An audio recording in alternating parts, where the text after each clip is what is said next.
नमस्कार, कार्यक्रम रणनीति में आपका स्वागत है। मैं हूं विनोद कुमार। दर्शकों, 2024 के लोकसभा चुनावों में हमने देखा था किस तरीके से आरक्षण को लेकर के कांग्रेस ने कहीं ना कहीं भारतीय जनता पार्टी को ग्रिल किया था। दिल्ली की सियासत थी, दिल्ली में आरक्षण खूब जमा और 99 सीट्स भी कांग्रेस ने जीती। लेकिन साथ साथ आपको ये भी बताते चले कि वो तपिश, जो दिल्ली की तपिश है, इन दिनों यानी चिल्ले के लाम में इन दिनों कश्मीर और जम्मू कश्मीर को भी तपिश बिल्कुल सीधा प्रहार कर रही है। और अब जम्मू कश्मीर में आरक्षण को लेकर के जमकर सियासत हो रही है। चाहे वो नेशनल कॉन्फ्रेंस हो, नेशनल कॉन्फ्रेंस के सांसद खुद आगा सईद रहुल्ला मेहदी प्रोटेस्ट करते हैं और उनके साथ साथ उनको प्लेटफॉर्म मिल जाता है पीपल्स डेमोक्रेटिक पार्टी को। वाहिद हमीद पनाह या फिर इल्तिजा मुफ्ती, वो भी प्रोटेस्ट करती है। मान लेते हैं इस पर सियासत हो रही है। भीमराव अंबेडकर को लेकर के भी गृहमंत्री अमित शाह पर आरोप लगते हैं कि उन्होंने टिप्पणी की थी और साथ साथ अब जम्मू कश्मीर में उसकी तपिश सीधा सीधा प्रहार कर रही है और जमकर सियासत की जा रही है। चाहे भारतीय जनता पार्टी हो या फिर दूसरी दीगर जमातें हो, वो लगातार आरक्षण को लेकर के सियासत कर रही है। दरअसल बात यह है कि जब पहाड़ी ट्राइब को 10% आरक्षण दिया गया अलग से और ST1 और ST2 कर दिया गया, 20% ST का रिजर्वेशन हो गया, उसके बाद से ही सियासत शुरू हो गई। फिर इकोनॉमिकली वीकर सेक्शन को 10% आरक्षण दिया गया, वो भी उसका एक मुद्दा बना हुआ था। लेकिन पहले हम सुनाते हैं कि पिछले कुछ दिनों में किस किस बड़े नेता का किस तरह का स्टेटमेंट आया। इवन तरुण चुग जो जनरल सेक्रेटरी है, राष्ट्रीय महामंत्री है भारतीय जनता पार्टी को, उनका भी स्टेटमेंट आया। पूर्व मुख्यमंत्री महबूबा मुफ्ती का भी स्टेटमेंट आया, नेशनल कॉन्फ्रेंस का भी स्टेटमेंट आया। पहले हम बताते हैं कि किस तरह के बयान इन्होंने दिए हैं आरक्षण को लेकर के और कौन आरक्षण का हिमायती है, कौन आरक्षण का संरक्षण करना चाहता है, कौन आरक्षण के विरोध में। पहले हम आपको ये दिखाते हैं। इंसाफ क्या है कि आबादी के हिसाब से, अब जो भी आपके पास है उसको आबादी के हिसाब से बांटो। ओपन कैटेगरी अगर 70% है तो उनका हिस्सा 70% होना चाहिए। बाकी कैटेगरीज अगर 30% है, वॉटेवर। मैं कहती हूँ कि हमने किसी से कुछ छीनना नहीं है। तो ये सोचा, मगर आपने देखा असेंबली इलेक्शन के बाद 50 सीटें तकरीबन रूलिंग पार्टी के पास, अलायंस के पास है, उसके बावजूद कुछ नहीं किया। और अब जबकि लोग प्रोटेस्ट किया नौजवानों ने, जिसमें नेशनल कॉन्फ्रेंस के मेंबर पार्लियामेंट थे, हमारे लोग भी उसमें गए और सीएम साहब से मिली, एक टीम मिली नौजवानों की। तो उन्होंने क्या कहा? उन्होंने कहा 6 महीने इंतजार करो। अगर ये फैसला कोर्ट ने ही करना है तो फिर वोट क्यों मांगे आप लोगों ने? कल ऑनरेबल सीएम ने खुद बोला है और जो प्रोटेस्टिंग स्टूडेंट्स हैं जो उनसे मिलने गए, उनने उनको पूरा वाज़ह किया कि हम अलाइव है टू दिस प्रॉब्लम और एक टाइम फ्रेम भी बनाया गया। तो अगर कल ऑनरेबल सीएम ने टाइम फ्रेम कुछ दिया है तो आज क्या मकसद है महबूबा जी को फिर से इस इशू को रेक करने का? ये मकसद कुछ नहीं है, ये सिर्फ इस सरकार को डिस्टेबलाइज करने की कोशिश की जा रही है। उमर अब्दुल्ला साहब, देश कॉन्स्टिट्यूशन से चलता है, देश कॉन्स्टिट्यूशन से चलता है और आपने तो दलितों के अधिकार तक छीन रखे थे। वाल्मीकि भाईचारे का बच्चा सरकार के अधिकारों से वंचित था, एससीओ का अधिकार छीन रखे थे, एसटीज के अधिकार छीन रखे थे, पहाड़ी गुज्जर बकरवालों के अधिकार छीन रखे थे। अभी भी आपकी वही मानसिकता है, ये इंडी गठबंधन की मानसिकता है। अभी भी इंडी गठबंधन की, कांग्रेस एनसी की गठबंधन की सरकार आरक्षण छीनने का षड्यंत्र रच रही है। तो आपने देखा एक नया फार्मूला महबूबा मुफ्ती ने दिया है कि जिसकी जितनी आबादी है उस आबादी के मुताबिक उनको आरक्षण दिया जाए। हालांकि ये फार्मूला वाइबल है या नहीं, इस पर चर्चा की जा सकती है। उनका कहना है कि अगर ओपन मेरिट में यानी स्वर्ण जाति के लोग 70% है तो आरक्षण उनके लिए 70% होना चाहिए, उनकी सीटें 70 बचनी चाहिए। और आबादी के हिसाब से ये संभव है या नहीं, ये वक्त बताएगा। लेकिन नेशनल कॉन्फ्रेंस का ये तर्क है कि डेलिबरेटली उमर अब्दुल्ला ने जब समय दिया है कि 6 माह के भीतर इसका निवारण कर लिया जाएगा, उसके बावजूद महबूबा मुफ्ती को नए फार्मूले देते हैं। इट मीन्स कि सरकार को डिस्टेबलाइज करने का प्रयत्न किया जा रहा है। और तरुण चुग ने स्पष्ट शब्दों में कह दिया है कि कहीं ना कहीं तरुण चुग ने स्पष्ट शब्दों में कह दिया है जो राष्ट्रीय महामंत्री हैं भारतीय जनता पार्टी को, जम्मू कश्मीर मामलों के प्रभारी हैं। उन्होंने कहा कि देश जो है संविधान के साथ चलता है। रिटायर्ड जज सुभाष गुप्ता जी हमारे साथ जुड़ चुके हैं और इनसे जानना चाहेंगे कि कानून क्या कहता है। जैसा साहब, कानून ये कहता है कि EWS को, इकोनॉमिकली वीकर सेक्शन के लोगों को ज्यादा आरक्षण दिया जा सकता है, यानी 50% से जो 10% अगर ज्यादा है वो दिया जा सकता है। उसके बावजूद भी सियासत हो रही है और महबूबा मुफ्ती एक नया फार्मूला दे रही हैं कि जिसकी जितनी आबादी है उसके हिसाब से आरक्षण, अगर ओपन कैटेगरी में 70 है तो 70% उनके लिए सीटें आरक्षित होनी चाहिए। जज सुभाष जी क्या कहते हैं? सर देखिए, ये जो रिजर्वेशन जब से संविधान लिखा गया उसमें ही रिजर्वेशन 10 साल का वायदा था जी, लेकिन ये वायदा आगे चलता गया जी, तो चलने में कोई प्रॉब्लम नहीं है। हमें ये एक असेसमेंट करने पड़ेगी, क्या ये जो रिजर्वेशन दी गई आज तक, जो 75 साल, जो 70 साल, जो भी लगा लो, क्या ये सही बंदे तक पहुंची? जहां ये एक और क्लास क्रिएट की जा रही है उन्हीं जी। लोगों में, जी, तो ये भी एक बात है। और इंदिरा साहनी का केस सुप्रीम कोर्ट का है, जी, जो सुप्रीम कोर्ट की जजमेंट है इंदिरा साहनी में, उसमें सीलिंग फिक्स की गई थी 50%। जी, राइट।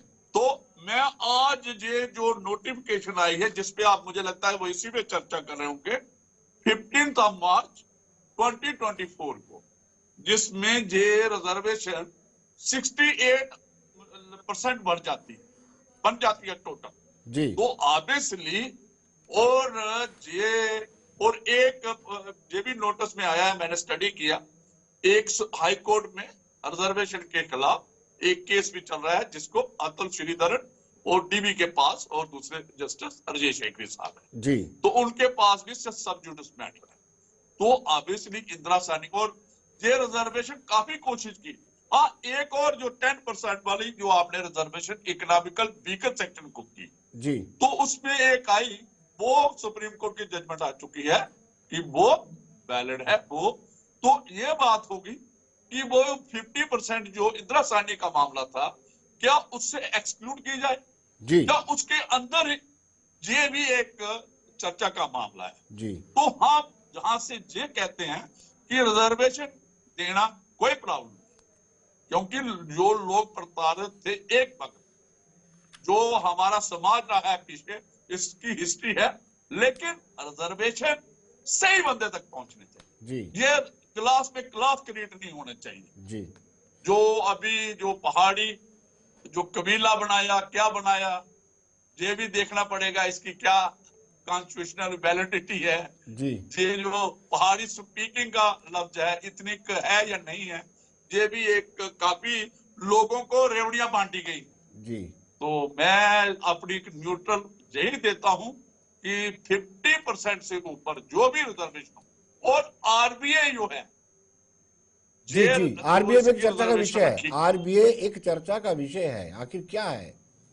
ये देखिए, आरबीए क्या होता है, जी, ये जब एक कमीशन बैठता है आरबीए के, वो इंक्लूड करता जाता है एरिया। वो आप क्या, कश्मीर जैसा के जैसा कुछ- आपको नहीं लगता है कि वो राजनीति से प्रेरित होता है इस एरिया को? मैं बिल्कुल। आरबीए में, जी, देखिए, आरबीए का कंटिन्यूशन रखना, हाँ, जहां लोग, देखिए, एक तरफ आप कर रहे हो, ये जो वही लोग मतलब कितने में बांट चुके हैं आप। आरबीए है जो भी बैकवर्ड एरिया है, वो जो सोशली एंड इकोनॉमिकली बैकवर्ड है, जो हमारा कॉन्स्टिट्यूशन कहता है, जी, मुझे नहीं लगता आरबीए की कोई कॉन्स्टिट्यूशनल वैलिडिटी है। जी, गुड, कोई कॉन्स्टिट्यूशनल वैलिडिटी है जब आप एक शेड्यूल एरिया दे देते हो, जो कॉन्स्टिट्यूशन में है, शेड्यूल ट्राइब एरिया होता है। ये देखिए, कॉन्स्टिट्यूशनल आरबीए जो वही लोग हैं जो एसटी में आते हैं, शेड्यूल ट्राइब में है, जी, वही लोग हैं। और आप सोशली इकोनॉमिकली बैकवर्ड जो आर्टिकल 15 और आर्टिकल 16 की जो सब सेक्शन है, जो आप कहते हो सब क्लास है, 4 दोनों की, जी। आप उसमें देख सकते हो क्या कोई आरबीए का कोई प्रोविजन है। ये भी एक चर्चा का विषय जी। है। ये विशेषज्ञ जो है, जो लीगल बात करते हैं कॉन्स्टिट्यूशन जी। की बात करते हैं, जेबी वो देखेंगे। लेकिन जज साहब ये जो फॉर्मूला महबूबा मुफ्ती दे रही हैं कि जिसकी जितनी जनसंख्या हो उस पर ही उतना ही उसको रिजर्वेशन मिलना चाहिए, क्या कॉन्स्टिट्यूशनली ये पॉसिबल है संविधान के मुताबिक?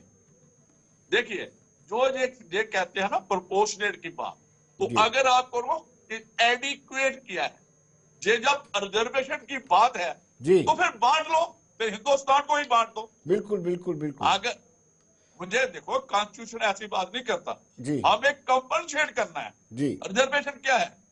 कंपनसेट करना है ना, जो कभी एक टाइम पे जातियां हुई हैं। जी। हमें समाज को बांटना थोड़ा है। बिल्कुल, देखो बिल्कुल। इंटेलेक्ट कहां गया। जी। हमारे आप अगर रिजर्वेशन रूल्स पढ़ें, देखिए रिजर्वेशन अगर हमारे रूल्स 2005 के, उसमें सीनियरिटी की बात भी आती है। जी। उसमें यह भी कहा गया है कि कुछ पोस्ट जो हैं जहां इंटेलिजेंस की बात होती है, जहां जो स्किल की बात होती है, जी। जहां कुछ मतलब कोई मेरिट की बात है, वहां पे प्रमोशन का जो मैं रेफरेंस दे रहा हूं वो बात जी। कर रहा हूं। जी। तो पहले तो ये था कि भाई एक रोस्टर बना दो प्रमोशन, तो वो भी सुप्रीम कोर्ट, और बिहार में आपको पता है कि इन्होंने कहीं ये रिजर्वेशन रिलीजियस बेस पे दे देते हैं, कहीं देखिए कर्नाटका में भी। एक्सीड करना जी। 50 के ऊपर, जी। वो कॉन्स्टिट्यूशनल बैलेंस नहीं। जी। हाँ EWS का आया है जी। 10% वाला, जी। वो मतलब वो एक मुद्दा है जी। कि वो तो कॉन्स्टिट्यूशन मैंडेट है, अगर पार्लियामेंट चाहे तो वो पार्लियामेंट का ही एक्ट है, उसको ही वैलिडेट किया गया है EWS। जी। तो जैसा बाकी आखिरी ये RBA को क्या था? आखिरी सवाल, जैसा ये जो कांग्रेस लगातार डिमांड कर रही है कि जाति के आधार पर जनगणना होनी चाहिए, इससे आप सहमत हैं? फिर एक और नहीं, देखिए जी। जाति के, हाँ देखिए जाति का जो जनगणना है, एक तरफ तो कहते हो कि जाति तोड़ो, एक हिंदू सोसाइटी एक होनी चाहिए। जी। जाति तो हिंदुओं में है ना, जाति। जी। आप एक तरफ को कहते हो कि हिंदू सोसाइटी एक होनी चाहिए, जाति कोई नहीं होना चाहिए। तो फिर अगर जाति को, हाँ ठीक है, जो लोग कुछ हमारी स्कीम्स है, जी। जो बेनिफिट देने हैं, वो आप उसको देने के लिए क्या डिपेंडमेंट के है, क्या कितनी है, उसमें अगर कोई आती है गणना आती है, अलग बात है, जो बेनिफिट के लिए है लोगों के। लेकिन जी। आप अगर समाज को बांटोगे, मुझे नहीं लगता, फिर तो इंटेलेक्ट मेरिट, तो फिर तो ब्रेन ड्रेन हो रहा है। जी। आगे ब्रेन ड्रेन जा रहा है MNC में, और ब्रेन ड्रेन जा रहा है बाहर। तो जी। फिर जहां पे वही मिलेंगे आपको, सारा रिजर्वेशन फिर बांट लो, मतलब जो रेवड़ियां हैं आपस में बांट लो। ऐसा नहीं होता, जी। Merit place. हाँ ये देखिए, रिविजिट करिए, असेस करिए कि जिन लोगों को, देखिए रिजर्वेशन किसमें है। कोई एक वक्त में कहते थे कि जो जातियां हुई, जो ये लो टाडर लोग थे, तो ये इनमें ही अभी क्लास क्रिएट हो रही। जी। हम कहते हैं बिल्कुल। इतना, मतलब इन्हीं में क्लास क्रिएट हो रही है। वही बार बार बार बार ले रहा है, जो लीड कर रहा है, जी। जो लीड कर रहा है वही ले रहा है, और दूसरे के लिए कोई नहीं सोच रहा। एक बार अगर कोई रिजर्वेशन ले लेता है, आप देखो क्रीमी लेयर की बात आई, इसमें क्या गलत है? अगर आप जात को और अपने नीचे जो अपनी ही जाति के लोग, हम नहीं कहते रिजर्वेशन खत्म करो, हम कहते हैं रिजर्वेशन रखो, लेकिन रिजर्वेशन से ही बात बंदे को पहुंचे। जी। बिल्कुल। देखो एक जी। ट्राइब में, एक ST शेड्यूल्ड ट्राइब और जी। एक नोवेडिक में फर्क है। जी। आप देखेंगे बकरवाल जो नोवेडिक है, जो लेके जाता है, उसके लिए क्या, उसको कितनी परसेंटेज है ना उसको उनके घर है। जी। तो जैसा देखो ये बड़े मुद्दे हैं। जैसा हमारे साथ जुड़ने के लिए आपका बहुत बहुत शुक्रिया, आपने अपना बेशकीमती टाइम हमें दिया। धन्यवाद सुभाष जी, आपका बहुत बहुत शुक्रिया। और अब हम चर्चा करेंगे। चर्चा हमारे साथ फिलहाल कांग्रेस के प्रवक्ता राजीव साहब जुड़ चुके हैं, और रफीक राथर PDP के भी हमारे साथ जुड़ चुके हैं। मैं सिर्फ राजीव जी से जानना चाहूँगा पहले शुरुआत में कि राजीव जी, आप इसको कैसे देखते हैं, जो एक मतलब नेशनल कॉन्फ्रेंस के सांसद अपनी ही पार्टी के खिलाफ प्रदर्शन करते हैं? जी। देखिए धन्यवाद विनोद जी। जी। मैं ये कहूंगा आपसे कि जो हमारा संविधान कहता है, संविधान में आरक्षण है, हम उसके समर्थन में हैं। जी। और देखिए, और ऐसा है कि जैसे ये अब इकोनॉमिकल वीकर सेक्शन का इन्होंने किया। तो मैं ये कहता हूँ इकोनॉमिकल वीकर सेक्शन डिसाइड होता है, हम इसके खिलाफ नहीं है, लेकिन डिसाइड करता है लोकल एडमिनिस्ट्रेशन। लोकल एडमिनिस्ट्रेशन किनको डिसाइड करता है, बेनिफिट उनको मिलता है जी। अब ये 2014 के ये 11 के बाद इनकी रिजर्वेशन हुई, इनका सेंसेक्स हुआ नहीं जी इन्होंने वो किया नहीं, जी तो अब ये एक अलग मुद्दा बन गया। क्योंकि जो अब एएलसी की भी आप बात लेंगे तो एएलसी आपके एरियल 6 किलोमीटर को कवर करता है जी तो ये रोड का 6 किलोमीटर लेते हैं। जी तो इस तरह से इनका ये है। मैं तो इस चीज के हक में हूं कि जो संविधान में कहता है, अभी आपने देखा जम्मू कश्मीर आपको वाहिद अच्छी स्टेट मिलेगी जहां दलितों के साथ, हमारे भाइयों के साथ इतनी कोई ज्यादती नहीं होती, जी लेकिन बाकी स्टेटों में आपने देखा यूरिनल अटैक भी हुए, गॉगल लगा के लड़की है तो उसको पीटा गया, घोड़ी पे वो बराती बन के आया तो गोली मार दी, और इस तरह के कहीं। और इनके सांसदों ने भी ये कहा कि हमें जब 400 प्लस आएगा तो हम यहाँ संविधान को बदलेंगे। इनकी मंशा यही है, लेकिन हम ये कह रहे हैं कि जो भी संविधान के तहत जो प्रोविजंस मिले हैं वो प्रोविजन ये करें और लोगों को इंसाफ की बात करें। जी राठौर साहब, ये नेशनल कॉन्फ्रेंस कह रही है कि पीपल्स डेमोक्रेटिक पार्टी सरकार को डिस्टेबलाइज करने के लिए बात कर रही है। उन्होंने कहा कि जब उमर अब्दुल्ला जो चीफ मिनिस्टर, उन्होंने कहा कि 6 महीने के अंदर इसको रिजॉल्व कर दिया जाएगा, उसके बावजूद भी महबूबा मुफ्ती अपना फार्मूला देती हैं और प्रोटेस्ट में शामिल होती है पीडीपी। कह रहे हैं कि सरकार को डिस्टेबलाइज करने की कोशिश कर रही है पीडीपी। देखिए सर, जहां तक मैं रफीक साहब से जानना चाहता हूँ। रफीक साहब। हाँ विनोद जी, मुझे नहीं लगता है कि इतना कोई गैर जिम्मेदार बयान इस तरह का भी हो सकता है कि 3 मेंबर 50 मेंबर वाली सरकार को डिस्टेबलाइज करते हैं। ये तो बड़ा अच्छा जोक है। 50 मेंबर है उनके पास, हमारे पास टोटल 3 लोग हैं। एनीवे सियासत तो उनको करनी है। देखिए, आपको ये देखना होगा कि उनका पार्लियामेंट मेंबर रोड पर निकलता है जवानों के साथ, बेरोजगार लोगों के साथ, और जनरल कैटेगरी के बच्चे बच्चियां सारे के सारे, प्रोफेशनल नॉन प्रोफेशनल पढ़े लिखे लोग जो हैं वो उनके साथ निकलते हैं। उसकी वजह यह है कि अगर आपने भी सुना होगा, रोला साहब ने कई दिन पहले कहा था जी, एक डेडलाइन दी थी कि इस डेट तक अगर हमारी गवर्नमेंट ने इस पर कोई काम नहीं किया या कोई बयान नहीं आया या कोई फैसला नहीं हुआ तो मैं नौजवानों के साथ सड़क पर निकलूंगा। या उनका ही आइडिया था। उसके बाद वो नौजवानों के साथ निकले तो जाहिर सी बात है, अगर जो उनका सेव अपन मेरिट स्टूडेंट्स यूनियन की तरफ से हमें भी एक लेटर आई थी वहीद साहब के नाम, क्योंकि वो हमारी पार्टी के प्रेसिडेंट है यूथ के और बड़े एक्टिव रहे हैं नौजवानों के मामला और मसाइल के हवाले से, तो वो भी उस प्रोटेस्ट में चले गए। लेकिन नेशनल कॉन्फ्रेंस से आप ये पूछे कि अगर उनका पार्लियामेंट मेंबर प्रोटेस्ट में जाता है, उसके अलावा अगर आपने ये भी देखा कि हमारे ऑनरेबल चीफ मिनिस्टर के दोनों बच्चे उस प्रोटेस्ट में थे।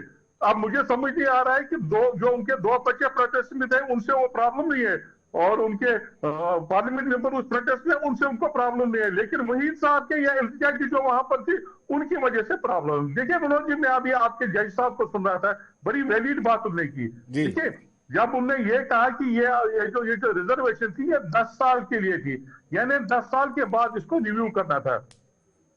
लेकिन बजाय इसके कि आप देखिए हर साल इस रिजर्वेशन में इजाफा होता जा रहा है। इसका मतलब है, सही कहा जय साहब ने, और कि ये रिजर्वेशन सही लोगों तक नहीं पहुंची है।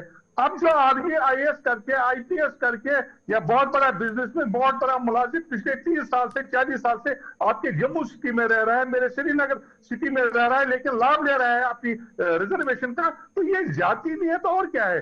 अगर हम इस जाति को दूर नहीं करेंगे तो कौन करेगा? और जब आप सरकार में, जाहिर सी बात है सर, सवाल तो आप इसे पूछेंगे। जहां तक महबूबा जी का ताल्लुक है, उन्हें जब आप सवाल उठाएंगे आप, तो सवाल का जवाब भी होना चाहिए। अगर आप किसी मसले पर सपोर्ट करते हैं किसी को, तो फिर आपका जवाब भी होना चाहिए। तो जवाब यह है कि रेशनल होना चाहिए। रेशनल यह है कि इसको as per the proportional representation to your population करें, जिसकी जितनी पॉपुलेशन है उसको दे दें, कोई उस पर कोई इनकार नहीं करेगा, कोई एतराज नहीं है, सब लोग खुश हो जाएंगे। लेकिन ना मेरा हक आपको मिले ना आपका हक मुझे मिले, तो इंसाफ ही होगा और सरकार का काम ये। अगर उस पर भी अगर उमर अब्दुल्ला साहब को लगेगा, नेशनल को लगेगा कि हम उनको कमजोर करना चाहते हैं, तो उनकी मर्जी, हम इस पर क्या कर सकते हैं। जी सुमित जी वहां से जुड़ चुके हैं। सुमित जी, आपका स्वागत है और आपसे ये सवाल पूछना चाहूंगा कि एक टर्म पीडीपी के बड़े नेता ने टर्म दिया था, ये नूरा कुश्ती हो रही है, यानी अपनी ही पार्टी के खिलाफ सांसद प्रोटेस्ट कर रहा है, तो भाजपा की क्या भूमिका रहेगी, भाजपा का क्या कहना है इस पर? जी सुमित जी। विनोद जी, सबसे पहले तो आपका बहुत बहुत धन्यवाद जी। मैं आपको बताना चाहूंगा कि इसके लिए तो मैं सबसे पहले क्लैपिंग करूंगा कि जो ये ड्रामेबाजी की जा रही है एनसी की तरफ से, बहुत अच्छी एक्टिंग करते हैं एनसी वाले, बहुत बढ़िया इनका है, ये इनका शुरू से ही चलता आ रहा है। ये कभी भी किसी को एक समानता से नहीं लेके चलते हैं। सुमित जी, ये आपने देखा रफीक जी मुस्कुरा रहे हैं आपकी क्लैपिंग को देख के रफीक साहब बहुत मुस्कुरा रहे हैं। चलिए कंटिन्यू कीजिए। हाँ, ऑब्वियसली ये तो है ही, रफीक साहब विद टीम भी वहां पहुंची हुई थी उस टाइम जी। तो कहने का मतलब ये है कि जो इन्होंने किया है, आपने देखा ये हमेशा जम्मू को अलग रखते हैं, कश्मीर की राजनीति अलग करते हैं। इन्होंने रिजर्वेशन का सिर्फ एक ड्रामा किया, क्योंकि इनके ऊपर इन्होंने जो कमिटमेंट लोगों से की है 370 का ये लाएंगे और भी बड़ी चीजों की बात की है, उसको उन्होंने रोकने के लिए उन्होंने ये रिजर्वेशन की बात को बीच में डाल दिया। क्या वो स्पष्ट करेंगे विनोद जी, क्या वो स्पष्ट करने लायक है कि हम पहाड़ियों का हक जो है, उनको जो दिया गया राइट है, उससे हम नकार रहे हैं? अगर वो इस चीज को स्पष्ट रूप से कह रहे हैं कि हम उनको जो रिजर्वेशन दी गई है हम उसके खिलाफ है, तो वो ओपन आके बोले। लेकिन उन्हें पता है ऐसा कुछ होना नहीं है, क्योंकि उन्हीं के जावेद राणा जी ने अब बोला है कि पहाड़ियों की रिजर्वेशन जो है वो वैसी ही रहेगी। एक तरफ से उनका स्टैंड कहीं जा रहा है, एक तरफ से वो कुछ और बोल रहे हैं। लेकिन विनोद जी, सोचने वाली बात है, अगर उन्हें जम्मू के बच्चों की भी इतनी तकलीफ थी, अगर वो जम्मू कश्मीर के मुख्यमंत्री बने हुए हैं उमर साहब, तो उन्होंने देखा जो हमारे जम्मू के बच्चों ने पीछे प्रोटेस्ट किया, जो उन्होंने लेक्चरर के लिए जो अरेबिक को उन्होंने प्रमाणिकता दी गई है वहां पोस्टों में, जिन बच्चों ने संस्कृत में एमए की है, वो बच्चे तो सारे के सारे उन्होंने बेकार कर दिए। बिल्कुल, पोस्टों की क्वालिटी उन्होंने दी नहीं। ये भाजपा है जो सबका साथ अगर बोलती है। लेकिन सुमित जी वो दावा करते हैं, सुमित जी वो टाल क्लेम करते हैं कि हम जम्मू को पूरी तरजीह दे रहे हैं, डेप्यूटी चीफ मिनिस्टर जम्मू से बनाया है, 2 मंत्री भी बनाए हैं, वो तो इस तरह के दावे करते हैं। लेकिन जो स्टूडेंट्स का प्रोटेस्ट है उसको लेकर के कहीं ना किसी ने कोई भी आवाज नहीं निकाली है सरकार की तरफ से। जी सुमित जी। वो नहीं निकालेंगे विनोद जी। वो सिर्फ क्या होता है कि वो कहते हैं ना, दिखाने के और खाने के और, वो दांत जो होते हैं वो दिखाने के कुछ होते हैं, खाने कुछ होते हैं। क्योंकि अगर उन्हें प्रोटेस्ट करना होता तो मुझे लगता है कि उस टाइम माननीय सुरेंद्र चौधरी जी भी और हमारे सतीश शर्मा जी भी जो यहाँ के मंत्री बने हुए हैं, ये रोड पे आते पब्लिक के साथ, उन बच्चों के साथ आवाज बनते। लेकिन ये आवाज नहीं बने, ये आवाज नहीं बने क्योंकि इनकी नीयत और नीति में फर्क है। ये सिर्फ अपनी कुर्सियों के तक सीमित है। इन्होंने कुर्सी बचाने के लिए टोपियां तक खोल के दिखा दी कि हमें वोट दे दिया जाए, हमें वोट दे दिया जाए। लेकिन जो सच्चाई है वो ये थी कि ये खाली वोट बैंक की नीति करते हैं। भाजपा ने जो लोगों की इतने सालों की डिमांड थी उसको पूरा करके दिखाया है। और कहने का मतलब ये है कि अगर ये अपनी नीतियों के साथ जो नियत है उसको स्पष्ट करें और अभी बताएं, यहीं पे इनके प्रवक्ता आ गए हुए हैं, ये बता दें क्या ये पहाड़ियों का हक छीनेंगे? अगर नहीं छीनेंगे तो ये उसको कैसे क्लियर करेंगे? क्योंकि इनके जावेद राणा जी कह रहे हैं हम नहीं छेड़ेंगे, वो वैसा ही रहेगा। तो जनता को बेवकूफ बनाने की जो इन्होंने मुहिम चलाई है, ये कब तक इस पे चलते जाएंगे? जी बिल्कुल, हमारे साथ एनसी प्रवक्ता भी जुड़ चुके हैं। आपसे जानना चाहेंगे, आपका ये आरोप है कि पीपल्स डेमोक्रेटिक पार्टी जो है वो आपको डिस्टेबलाइज करना चाहती है। 42 आपके मेंबर हैं और उसके साथ साथ आपके घटक मिलाकर के भी 50 से ऊपर है, फिर क्यों डरते हो और कौन आपको डिस्टेबलाइज कर सकता है?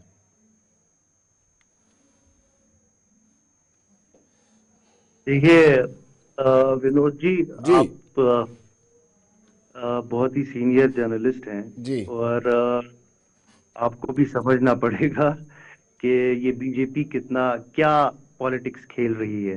ये जो ये चिल्ला रहे थे आपके पैनल में, जो बीजेपी के स्पोक्स पर्सन, इतनी जबरदस्त इनकी आवाज चिल्लाने की, मुझे ज्यादा समझ नहीं आया।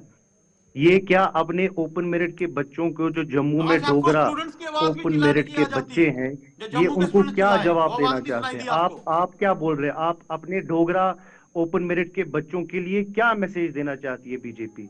आपने जिस तरीके से ओपन मेरिट के, चाहे वो हिंदू हो, हम हिंदू मुस्लिम नहीं करते हैं, हमारे लिए हिंदू भी सेम है, तो हमारे अरबी लिए को क्यों मुस्लिम भी प्रमाणिकता सेम दी है। आपने? लेकिन संस्कृत को क्यों नहीं भाजपा दी? मुझे बताए अगर आप नहीं करते हो जिन्होंने तो आज तक ये आपने रायता जो पूरे नाइट जेएंडके में तहसीलदार थे, नाइट अब तहसीलदारों या को तो मुझे पटवारी आप को उर्दू बुलाए कहीं नहीं। क्यों दिया? एक आज सेकंड, तक अगर उसमें आपको संस्कृत मेरी हिंदी को बात क्यों नहीं नहीं सुननी, आपने आप दिया? उनको चुप कराए। आप Sumit double ji, Then Sumit I ji will आप leave सुन the show. पॉलिसी लीजिए, अपनाते हो। सुमित जी आप डबल सुन रोल की। लीजिए, I आप will सुन leave the लीजिए, show. फिर आप तर्क दीजिए, मैं बोलूंगा। इमरान जी, I will leave the show. मैं नहीं, यहाँ पे इनकी बकवास इमरान जी, सुनने नहीं आया हूँ। इमरान जी आप मेरी बोलिए, बात बोलिए सुनिए पहले। बोलिए, जी जी जी बोलिए, आप डार साहब आप बोलिए, सुमित जी सुन रहे हैं अगर आपको। जी जी, मैं बोल रहा हूँ, अगर पार्टी ने नेशनल कॉन्फ्रेंस हुकूमत ने एक कमेटी बनाई है, जी जी तो जी आप इतने परेशान क्यों हो रहे हैं? 6 महीने का वेट, 6 महीने का टाइम मिला है। बिल्कुल। आज सोशल मीडिया में उठा के देखिए कि जम्मू के डोगरा बच्चे क्या गालियां मार रहे हैं बीजेपी लीडरशिप को, जी। जिन्होंने उनके साथ इतना बड़ा इस्तेसाल किया।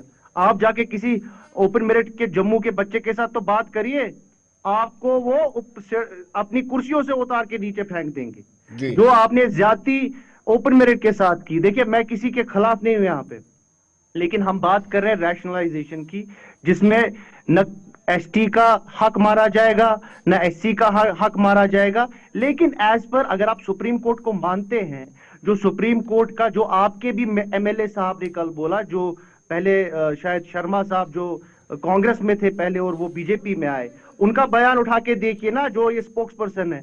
आप पहले अपने अपने लीडर से पूछिए कि आपका स्टैंड क्या है इस चीज पे। आप अपने लोगों को बोलिए कि आपका स्टैंड क्या है। आप हमसे सवाल जवाब नहीं करिए। नेशनल कॉन्फ्रेंस हुकूमत को जो करना होगा, हमारे पास 6 महीने का वक्त है। 6 महीने में ये कमेटी हर किसी स्टेक होल्डर की बात सुनेगी, हर किसी स्टेक होल्डर को ऑन डार बोर्ड साहब लेगी, आपने, न किसी डार साहब कम्युनिटी के आपने साथ जाति पीडीपी होगी, का, न कुछ होगा। आपने पीडीपी का जवाब नहीं दिया। पीडीपी पर आरोप है, आप आरोप लगा रहे हैं कि वो डिस्टेबलाइज करना चाहते हैं सरकार को। मजबूत सरकार को कैसे डिस्टेबलाइज किया जा सकता है? देखिए, क्योंकि वो लोगों में इंतजार फैलाने की कोशिश कर रहे हैं। अब मुझे बताइए कि पीडीपी के परसों 2 लीडर प्रोटेस्ट में उमर साहब के घर के बाहर बैठे हुए थे। वो मुतमईन होके निकले वहां से। उमर साहब ने बोला कि 6 महीने, दे वर सेटिस्फाइड। इल्तिजा मुफ्ती और वहीद पारा। अब दूसरे दिन महबूबा जी फिर से अपना प्रेस कॉन्फ्रेंस देती है। तो ये तो पॉलिटिक्स खेल रही है। ये समझ नहीं आ रहा है कि इसके पीछे कौन सी ताकतें हैं जो इनको, अगर उमर साहब ने 6 महीने का वक्त दिया है तो आपको भरोसा करना चाहिए। अभी हुकूमत को सिर्फ 2.5 महीने ही हुए बने हुए, तो 2.5 महीनों में हमारे पास कोई जादुई चिराग नहीं है कि जितना रायता यहां पर फैलाया था पीडीपी और बीजेपी सरकार ने पिछले 10 सालों में, उसको ठीक करने में टाइम लगेगा। आपको समझना पड़ेगा। और इसी वजह से हम आप सबसे, चाहे बीजेपी है या पीडीपी है, मैं इनसे गुजारिश करना चाहता हूं कि इनको, इस हुकूमत को टाइम देना पड़ेगा, मौका देना पड़ेगा। आपके जो आपके जेन्युइन इश्यूज है, जेन्युइन कंसर्न्स है, उनको हम सही तरीके से एड्रेस करेंगे। बट आप अननेसेसरी लोगों में इंतजार फैलाना बंद करिए और इस हुकूमत को काम करने दीजिए। इस हुकूमत के पास मैंडेट है, इस हुकूमत के पास लोगों का मैंडेट है, और आप इस टाइम पे, आपके पास मैंडेट ये है कि आपको आराम से बैठना है। अगर कोई प्रॉब्लम, अगर इस हुकूमत ने कुछ काम नहीं किया तो हम जवाब दें लोगों के पास। 5 साल के बाद हमको खुद जवाब मिलेगा अगर हमारी तरफ से कोई काम नहीं हुआ। लेकिन we have the mandate for 5 years, so allow us to work for 5 years। आप हर दिन क्यों इसी इशू को लेके बैठ रहे हैं? अभी बहुत सारे इश्यूज हैं। जी जी, आप बने रहिए, लौटते हैं छोटे से ब्रेक के बाद, बने रहिए।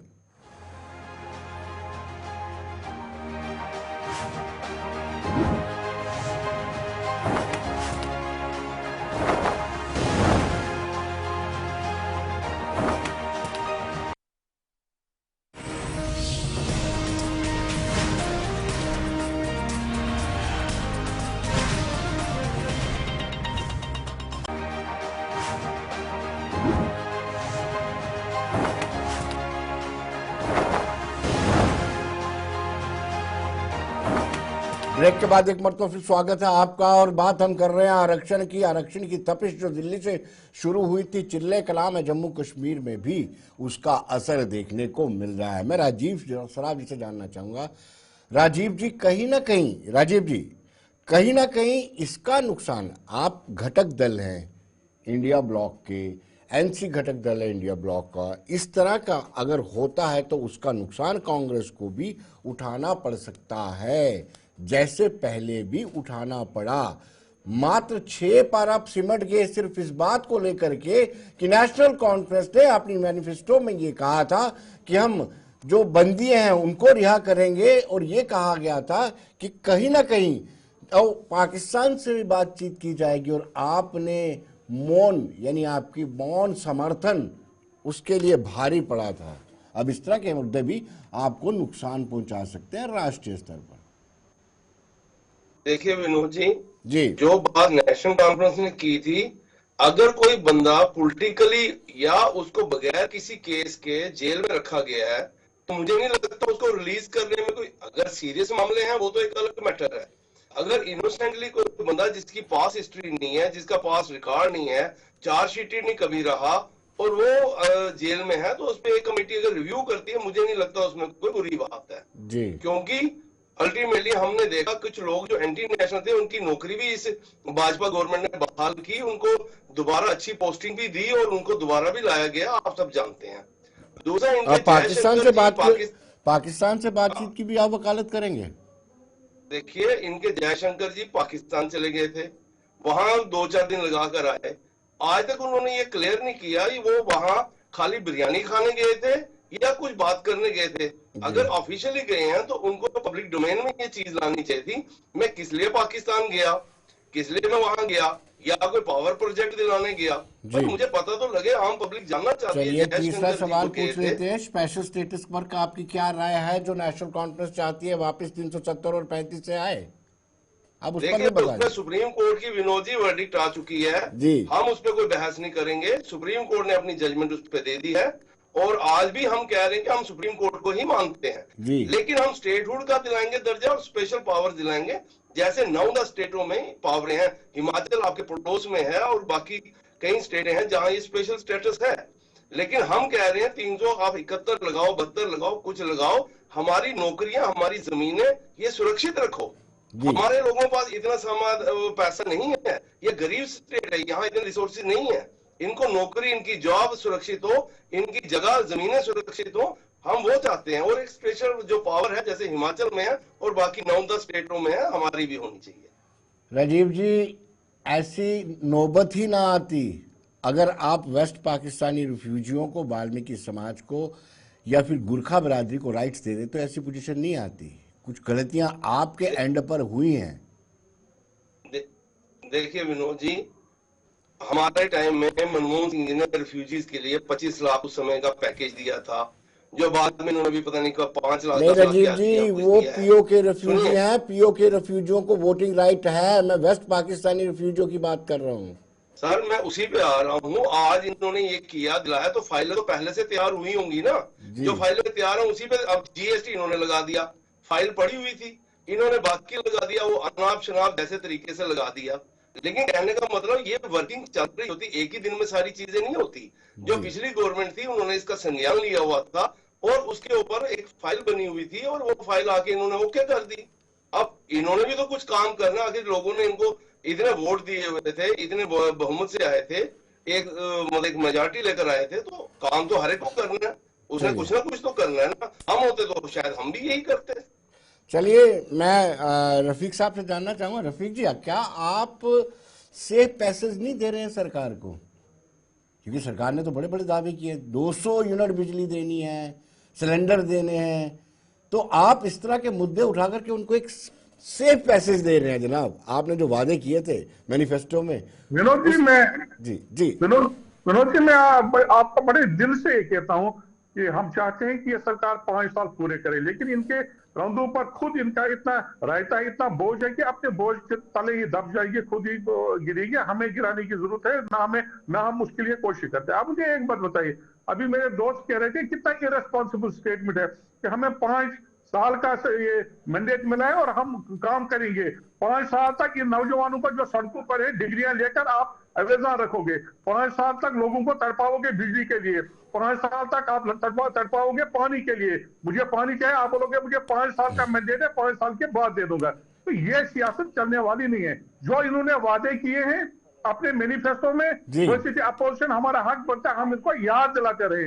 ना सरकार गिलाने की जरूरत है, ना हम कहते हैं दिल से। लेकिन एक बात बड़ा जरूरी है, वो ये कि जो ये रिजर्वेशन का इशू है बड़ा सीरियस इशू है, और ये हमारे समाज को काट रही है, समाज को खा रही है और ये कैंसर की तरह फैल रहा है। हमारे नौजवान खुदकुशियां कर रहे हैं, डिग्री याफ्ता हैं, पीएचडी देकर। आप देखें एमबीबीएस से एमडी के लिए भी कल एमबीबीएस के कितने बच्चे थे जिन्होंने एमबीबीएस डिग्रियां पूरी की और कल वो कितने लोग प्रोटेस्ट में थे। जब इनके पार्लियामेंट मेंबर उनके साथ निकलते हैं, दूसरे दिन इनके एक लीडर बोलते हैं ये तो एनसी का था ही नहीं, ये तो एनसी है ही नहीं, ये तो पैदाइशी एनसी ही नहीं है, हमारा एनसी का तो इस प्रोटेस्ट के साथ कोई लेना देना नहीं। एक तरफ आपका पार्लियामेंट मेंबर प्रोटेस्ट करता है, दूसरी तरफ आपका लीडर बोलता है ये हमारा प्रोटेस्ट ही नहीं है। तो आप क्या गेम खेलना चाहते हैं? इसीलिए मैं कहता हूं जो कुछ आप कर रहे हैं आप अपने ही बोझ के तले दब जाओगे, हमें कुछ करने की जरूरत है ना, हमें चाहते हैं वो करने की। लेकिन रफीक साहब आप नहीं सियासत कर रहे हैं इस पे, अगर कैबिनेट सब कमेटी बनी हुई है उनकी रिकमेंडेशन आने दीजिए, आप थोड़ी जल्दबाजी नहीं कर रहे हैं। जी देखिए बड़ी मशहूर बात है कि इंसाफ करना ही काफी नहीं है अनलेस इंसाफ दिखे। अगर आपने सब कमेटी बनाई है तो फिर आपके पार्लियामेंट मेंबर को प्रोटेस्ट करने की क्या जरूरत पड़ी? अगर आप अपने पार्लियामेंट मेंबर को भी सेटिस्फाई नहीं कर पाए, अगर आपने ये बनाई थी कमेटी, उनका स्टेटमेंट आता, वो चाहते, वो बोलते हैं कि हम किस जगह पहुंचे हैं, क्या हमने कंसल्टेशन शुरू की है, नहीं की है, मसला कहां तक पहुंचे। अगर आपका पार्लियामेंट मेंबर जो आपकी पार्टी से है वो आपसे खुश नहीं है, वो कहता है कि ये कुछ नहीं कर रहे, तो इसमें पीडीपी का क्या दोष, इसमें हमारे मेंबर्स का क्या दोष? तो जाहिर सी बात है कि आपके पार्लियामेंट मेंबर बाहर निकल आए, उनको लगा आपकी नीयत ठीक नहीं है जी, आपको मसला हल करना नहीं है, तो वो नौजवानों को लेकर चला गया, आपके गले पड़ा, आप जाने और वो जाने, तो आप पीडीपी के गले क्यों पड़ रहे हैं? जी चलिए मैं सुमित जी से जानना चाहूंगा। सुमित जी, आपने यानी पहाड़ी ट्राइब को आरक्षण दिलवाया 10%, एक तुर्क का इक्का खेला कि ये शायद चुनावों में काम आएगा, लेकिन वो काम नहीं आ पाया। अब आप खुलकर ना समर्थन कर पा रहे हैं ना उसका विरोध कर पा रहे हैं। जी सुमित जी। जी सबसे पहली बात कि भाजपा कभी वोट बैंक की राजनीति के साथ काम नहीं करती। अगर वोट बैंक की राजनीति के साथ भाजपा काम करती ना तो आज विश्व की सबसे बड़ी पार्टी बनके सबके सामने नहीं खड़ी होती। जो राइट था जिन जिन मुद्दों पे 370-35 ये भी एक आपने देखा होगा जो बहुत पुरानी मांग थी, उसे भी भाजपा ने ही तोड़ के लाया। उसके अलावा गोरखा समाज हो, जितने भी अपने जो वेस्ट पाक रेफ्यूजीज हैं या जितने भी हैं, उन सबको राइट्स दिलवाने में ये सब चीजें जो है ये वोट बैंक की राजनीति के हिसाब से नहीं की गई, क्योंकि हमारा स्लोगन ही था सबका साथ और सबका विश्वास और विकास। तो उसके तहत तो जो भी काम आएंगे, जैसे भी काम जब पड़ेंगे, हम उन कामों को करने के लिए हमेशा आगे खड़े रहेंगे। और यशस्वी प्रधानमंत्री मोदी जी ने भी हर बार अपनी स्पीचों में ये चीज कहा है और हमेशा कहते आए हैं कि कड़े से कड़े डिसीजन भी अगर देश की भलाई के लिए लेने पड़े तो हम लेने में पीछे नहीं हटेंगे। और सबसे बड़ी बात, आज हमारे साथ डिबेट में कैसे कैसे मतलब लोग ये जो हमारे भाई प्रवक्ता यहाँ बैठे हुए हैं सारे, एक उस पार्टी से बैठे हुए हैं जो जब भी हम कहीं अगर किसी भी चीज पे, अगर पाकिस्तान ले लो या कोई भी बात ले लो, किसी भी मुद्दे पे बात करते हैं तो इनके बड़े नेता विदेशों में जाते हैं और हमारे पार्टी प्लस प्रधानमंत्री से इतनी नफरत करते हुए पूरे देश को भी अपमानित करते हैं। दूसरी पार्टी के हमारे जो साथ में प्रवक्ता अपने बिठाए हुए एनसी के, ये इनके भाई साहब आज रिजर्वेशन के लिए तो आवाज उठा रहे हैं, लेकिन ये भूल के जब इनके वहां के बच्चों के हाथों में पत्थर आते हैं, जब उनको दिखाया जाता है पत्थर मारो, तब ये उनके लिए कभी नहीं बोलते कि बच्चे पत्थर नहीं, हाथ में लैपटॉप लो, पढ़ाई लो। ये सब चीजें आज कश्मीर में पत्थरों वाले हालात भी खत्म हो गए, आज बच्चे पढ़ाई को ज्यादा तवज्जो दे रहे हैं। अभी सिर्फ अगर कोई चीज की जा रही है तो इनकी तरफ से राजनीति, मैं आपको स्पष्ट रूप से कहना चाहूंगा कि भाजपा राजनीति वोट बैंक के लिए कभी राजनीति नहीं करती है। आज रिजर्वेशन की बात आ रही है तो इनके जो एमपी हैं वो जाके वहां पे बात करते हैं, लेकिन विनोद जी क्या वो पर्सनली उनसे वो साथ में इलेक्शन लड़ रहे हैं, वो सारे एक साथ होके, उन्हें नहीं पता कि रात को स्ट्रेटेजियां बनती हैं, सुबह उसको आमला जामा पहनाया जाता है और शाम को फिर से उस चीज को तोड़ मोड़ के हमने जी ये चीज बोली थी हमने कर दी और 27 तारीख को आपके सामने कोर्ट इस चीज की गवाही दे देगा। जो फैसला है वो आने वाला है कि क्या सही है क्या गलत है। देश की अदालतों में ये चीजें पहुंच जाती हैं, वो अपना डिसीजन देगी, क्योंकि देश चलता है संविधान से और संविधान में जो चीजें देश के हित के लिए होंगी उसके लिए भाजपा खड़ी है और उसके लिए ना केवल भाजपा। चलिए डार साहब से जानना चाहते हैं, डार साहब 5 साल का मैंडेट मिला है और दिल खोल के लोगों ने आपको वोट दिया है। पर्सनली भाजपा अगर बात करें 42 सीटें एनसी को मिली हैं, लेकिन उसके बावजूद भी राजनीतिक गलियारों में ये कहा जाता है क्या जम्मू कश्मीर में इंडिया ब्लॉक की सरकार है या एनडीए की? जी डॉक्टर साहब, डॉक्टर साहब, इंडिया ब्लॉक की सरकार है जी। लोग कहते हैं कि दिल्ली इंडिया ब्लॉक की है, आप क्यों बोल रहे हैं अभी? नहीं नहीं, लोग नहीं कह रहे हैं, ये आप कह रहे हैं। जी जी देखिए, मैं आपसे गुजारिश करना चाहता हूँ, ये आप unnecessary rumour mongering, you are a very responsible journalist, जी अननेसेसरी रूमर मॉन्गरिंग करना मुझे लगता है कि इस डेमोक्रेसी के लिए सही नहीं है। अगर अभी भी हमको ये एक्सप्लेन करना पड़े NC part of India alliance है तो ये बदकिस्मती है जी, क्योंकि मुझे नहीं लगता है इस पे कोई बात करने की जरूरत है। और ये जो बीजेपी के स्पोक्स पर्सन कॉन्स्टिट्यूशन की बात करते हैं, ये तो इनने तो खुद कॉन्स्टिट्यूशन को यहाँ पर खत्म किया। कॉन्स्टिट्यूशन 370 तो कॉन्स्टिट्यूशन का ही हिस्सा था। 370 कहीं पाकिस्तान से नहीं आया था, 370 कहीं चाइना से नहीं आया था, 370 हिंदुस्तान के कॉन्स्टिट्यूशन ने यहाँ के लोगों को दिया था। और अभी तक इन्होंने जो परसों बाला साहब अम्बेडकर के स्टेचर के खिलाफ जिस तरीके से जो होम मिनिस्टर ने बहुत अपमान तरीके में जो उनका नाम लिया गया, अभी तक उन्होंने उस पर बात नहीं की। जो the father of the Indian constitution, जिसको डिसरेस्पेक्ट किया गया इन द पार्लियामेंट, और ये कॉन्स्टिट्यूशन की बात हमको सिखाएंगे। ये बीजेपी और आरएसएस वाले कभी कॉन्स्टिट्यूशन को न माना है इन्होंने, न कभी मानेंगे। इनका मकसद ही था कि कॉन्स्टिट्यूशन को खत्म करना है। अल्लाह ने आज बचाया हिंदुस्तान को कि इनकी सीटें कम आई। अगर ज्यादा सीटें आती तो मुझे नहीं लगता यहाँ पे हमारा कॉन्स्टिट्यूशन बचता। इन्होंने उस कॉन्स्टिट्यूशन को भी तहस नहस किया होता। इसका मतलब आप तो ये आगे आगे तो खत्म हो जाएंगे। सेंटर में हाँ जी सुमित जी, बोलिए बोलिए बोलिए सुमित जी, क्या कह रहे हैं आप? मतलब आप भी मानते हैं कि देखिए खुदा की मर्जी के बगैर तो पत्ता भी नहीं हिलता।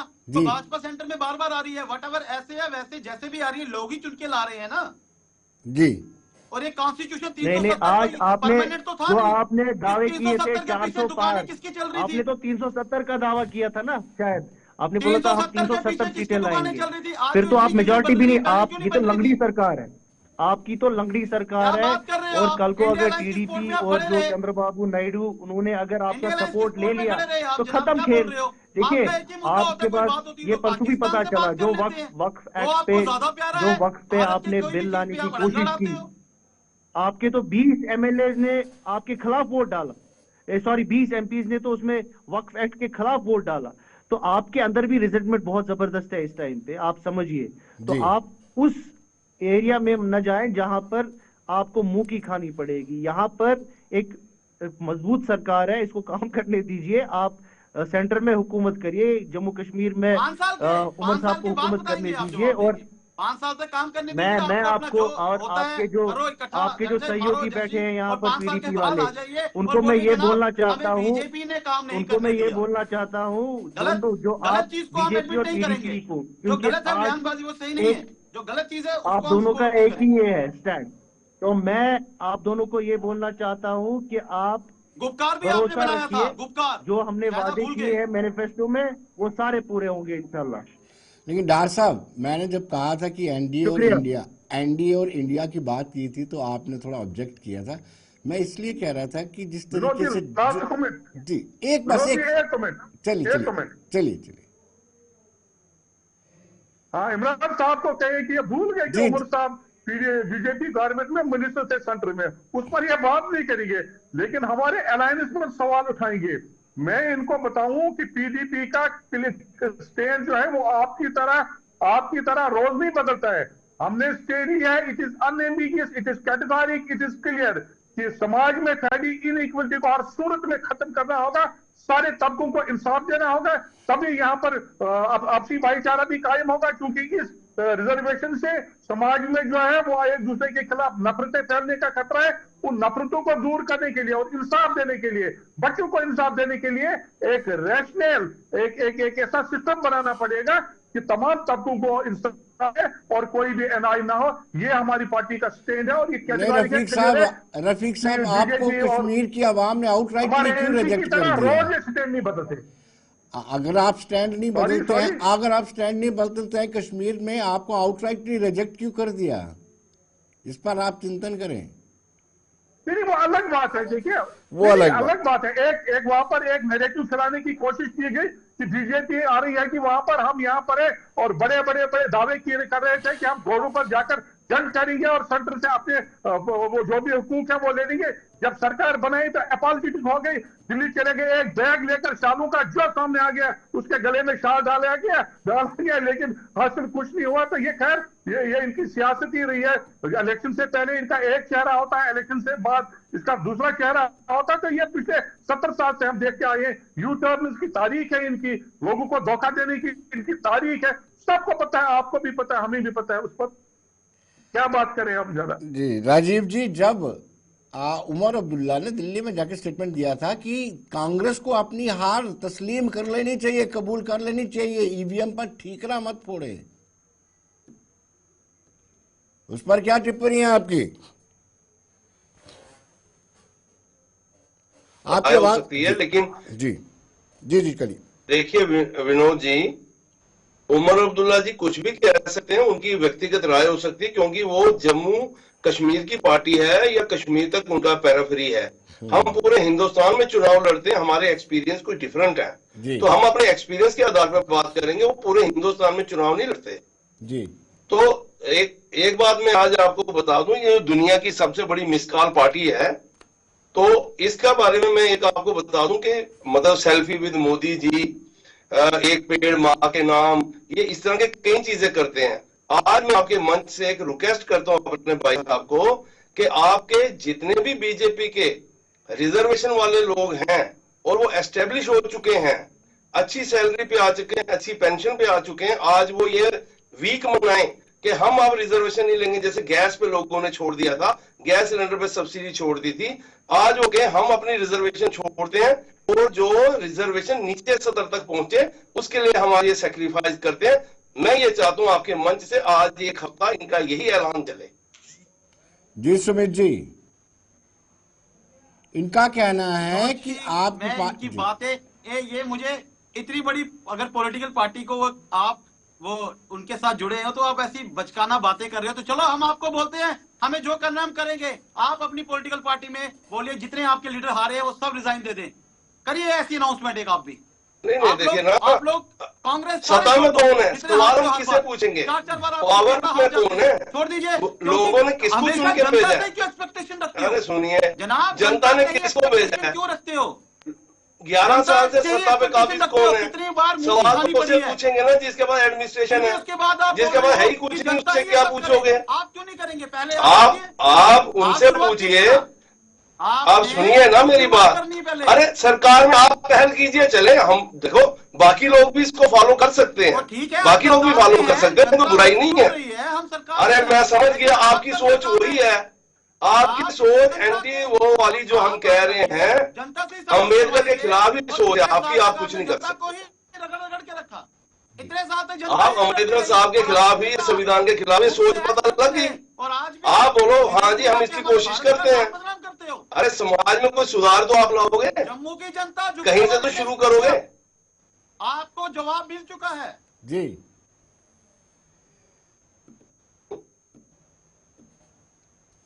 इमरान जी, आप मुझे सुन पा रहे हैं? I am audible? Imran ji, आप मुझे सुन पा रहे हैं? इमरान जी के साथ हमारा संपर्क नहीं हो पा रहा है। तो कहीं ना कहीं आज हम चर्चा कर रहे हैं कि क्या आरक्षण की तपिश जो दिल्ली लोकसभा चुनावों में थी, जैसे कांग्रेस के लोग संविधान को लेकर के लोगों के बीच में जा रहे थे कि अगर ज्यादा सीटें आ जाती हैं बीजेपी की, और बीजेपी के भी सांसद कह रहे थे कि हम कुछ बड़ा करना चाहते हैं इसलिए हमें 400 पार कीजिए, ऐसा कुछ बन नहीं पाया और आज आरक्षण की तपिश जम्मू तक, जम्मू कश्मीर तक आ पहुंचे। डार साहब, आप मुझे सुन पा रहे हैं? जी डार साहब, आप मेरी आवाज आप तक पहुंच ना पा रही है? चलिए मैं जानना चाहूंगा राठौर साहब से, रफीक साहब, क्या इसके पीछे कारण क्या है, रिविजिट कर पीछे कारण क्या है कि इनको लगता है कि जो पहाड़ी ट्राइब्स को आरक्षण दिया गया है वो गलत है? नहीं, मेरे ख्याल में मैंने इससे पहले भी अपने कमेंट में ये बात कही, पीपुल्स डेमोक्रेटिक पार्टी रिजर्वेशन के खिलाफ नहीं है। मेरी बात अच्छी तरह से सुने जी। हम किसी भी सूरत में रिजर्वेशन के खिलाफ नहीं है। अगर कोई वीकर सेक्शन को आप कोई कंसेशन देते हैं तो हम इसके खिलाफ नहीं है जी। दो चीजें इसमें, नंबर एक की पीडीपी का कैटेगोरिक स्टैंड है कि we are not against the reservation if it is given to the people who deserve it, number एक ही। लेकिन दूसरा हमारा यह है कि यह प्रोपोर्शनेट होना चाहिए, प्रोपोर्शनेट टू योर पॉपुलेशन। अगर आपकी 50-30% पॉपुलेशन तो उसी के हिसाब से आपको मिले, आपकी 10% है उसी हिसाब से मिले। लेकिन आपने 70% के लिए 30% रखा और 30% को आप 70% दे रहे हैं, तो ये जाति नहीं है तो नाइंसाफी नहीं है तो और क्या है। इस पर डोगरे को भी बात करनी चाहिए, आपको भी बात करनी चाहिए। मेरे ख्याल में जो पैनलिस्ट है हमारे, मैं सबसे रिक्वेस्ट करूंगा कि ये आधार जो ये रिजर्वेशन है इंसाफ पर होना चाहिए। इंसाफ का तकाजा यह है कि as per the population ratio आप दीजिए, शोर से दीजिए। हम तो ये नहीं कहते कि किसी को आप जो क्यों दे रहे हैं, ये आप फैलाने की एक नैरेटिव फैलाने की कोशिश की जा रही है कि पीडीपी शायद किसी जाति के खिलाफ है या रिजर्वेशन के खिलाफ है। बिल्कुल नहीं, हम चाहते हैं कि रिजर्वेशन हो लेकिन जो डिजर्व करें उनको मिले और as per the population proportional representation हो एज पर द पॉपुलेशन। हमारे कोई उसमें ऐतराज नहीं है। डार साहब आपसे जानना चाहूंगा, डार साहब आपको ऐतराज किस पे है? देखिए एससी है, ST1 ST2 में पहाड़ी ट्राइब्स आता है, क्या उससे ऑब्जेक्शन है या इकोनॉमिकली वीकर सेक्शन से ऑब्जेक्शन है? क्यों रिविजिट क्यों चाहते हैं डार साहब? डार साहब आप देखिए, मुझे कोई ऐतराज नहीं है जी, मुझे कोई ऐतराज नहीं है। ये आप सवाल जो है गवर्नमेंट ने अब ये परव्यू में है, मुझे नहीं लगता है कि इस पे ज्यादा बात करने का कोई तुक है। ये अभी तो पहले लेट कोर्ट ऑल्सो डिसाइड, उसके बाद सब कमेटी भी बैठी है, तो हमको थोड़ा बहुत इस पे ज्यादा अभी बात नहीं करनी चाहिए। सब जुडिस भी है इशू, तो let court decide, let court take the final call. बाकी जो हमने बात कही थी, हमने रैशनलाइजेशन की बात अपने मैनिफेस्टो में कही थी, को रैशनलाइजेशन होनी चाहिए। दूसरी बात, क्योंकि मैं बीच में, लेकिन मैंने सुना ये जो हमारे पैनलिस्ट कुछ बात कर रहे थे, आधे बोल रहे थे शायद पीडीपी वाले, उमर साहब ने टोपी रखी नीचे, बीजेपी वाले बोल रहे हैं। शायद इन लोगों को ये मालूम नहीं है कि नेशनल कॉन्फ्रेंस ह्यूमिलिटी पे बिलीव करती है। उमर साहब is the most humble person. हम मानते हैं डेमोक्रेसी में लोग सबसे बड़े होते हैं, न कि लीडर। इसीलिए उमर साहब ने अपनी टोपी, उन्होंने वोट मांगे, उन वोट मांगने के टाइम पे लोगों को एट अ हायर पोजीशन रखते हैं, बिकॉज जब तक लोग हमको सपोर्ट नहीं करेंगे, अनलाइक बीजेपी जो पूरी कंट्री में शराब पे वोट मांगती है, जो पैसों पे वोट मांगती है, नेशनल कॉन्फ्रेंस ह्यूमिलिटी पे वोट मांगती है। नेशनल कॉन्फ्रेंस लोगों को प्राइमरी रख के वोट मांगती है, तो इसीलिए ये ह्यूमिलिटी होती है। आपको ये समझ नहीं आएगा, ये आपको समझ नहीं आएगी ह्यूमिलिटी और हम्बलनेस जो लीडर की है, ये आपको समझ नहीं आएगी। समय अलाउ नहीं कर रहे। डार साहब आपका बहुत बहुत शुक्रिया, रफीक साहब आपका बहुत बहुत शुक्रिया, सुमित जी आपका शुक्रिया, राजीव जी आपका भी बहुत बहुत शुक्रिया। तो दर्शकों आप बने रहिए देश दुनिया की खबरों के लिए और मुझे दीजिए इजाजत। नमस्कार।